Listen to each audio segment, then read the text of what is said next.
40 chance of getting the correct pattern from Hippo. Sinister One's fastest time was a 37.97, but in October 2010, a Delicate came through and tied Turk's 37.61, which I mentioned before can't go lower at all.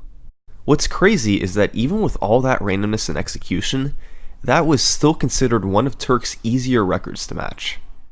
With that, the Punch-Out community had managed to take down 3 of Turk's times. But these 3 all had something in common.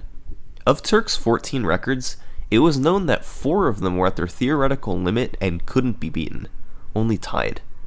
It had been known for years that you couldn't go under 42.00 on Glass Joe, under 14.97 on Don Flamenco, and under 37.61 on King Hippo, and all 3 of those times stand as the world records even today. But for most of the remaining fights, the limit on how low humans could go was unknown. Turk's times were incredible, but for most of them it was at least theoretically possible to take them a decimal lower.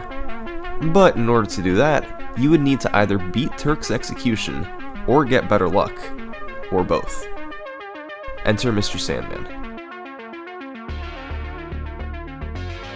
Turk's Sandman time was 220.00, the slowest of all 14 fights, but that doesn't mean it was his worst. You can't get star punches on Mr. Sandman to deal damage quickly, so even beating him in the first round is hard. We'll get into the actual strategy behind this fight soon, but in 2010, Sinister One was able to tie Turk's 220.